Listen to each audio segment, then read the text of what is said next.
G'day everyone, Cassie O'Connor here from the Legislative Council. As you know, there's a state election on the way, and who knows what the Tasmanian people in their wisdom will deliver. But we thought it was a good opportunity to share with you some of what the Greens can do in balance of power. So this is what we've done for the environment.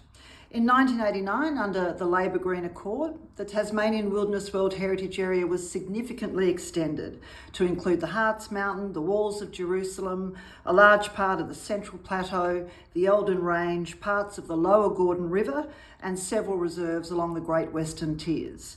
During the Labor-Green government between 2010 and 2014, the Tasmanian Wilderness World Heritage Area was extended by another 170,000 hectares to include some of our most important carbon and ecologically rich forests.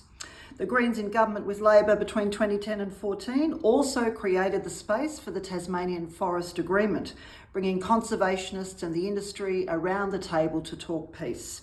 After 2 hard, contentious years, 570,000 hectares of some of our most amazing forests was set aside from the loggers. And even though when the Liberals came into office in 2014 and tore up the Tasmanian Forest Agreement, those 576,000 hectares are still safe from loggers, and they're included by government in Tasmania's reserve estate.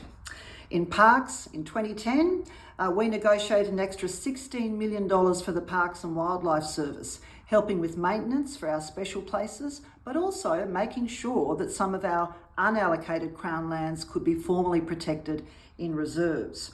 On the climate, every time we save a forest, we're doing good for the climate.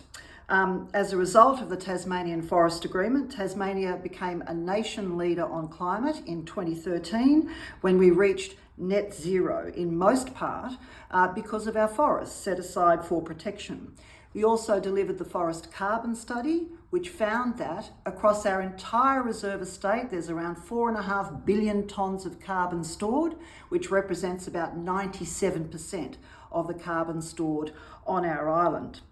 A Greens climate change minister also delivered the Climate Smart strategy, regarded as nation leading, with 80 actions for adaptation and mitigation right across the economy. On energy efficiency, a Greens climate change and housing minister delivered 9,500 free energy efficiency upgrades for small income households, small businesses and community groups, saving low-income Tasmanians hundreds of dollars a year on their power bills and making their homes healthier. And on waste, after more than a decade of campaigning, in 2010 we put a motion up to Parliament that got tripartisan support to ban lightweight plastic bags. That took a whole heap of plastic out of our waste stream. We've also been advocating for many years for a container deposit scheme, which is now in place, and a waste levy, which is also now in place. So, when Greens are in balance of power, we put protection and repair of nature front and centre every day of the week. Irving, Australian Greens Tasmanian branch, Hobart.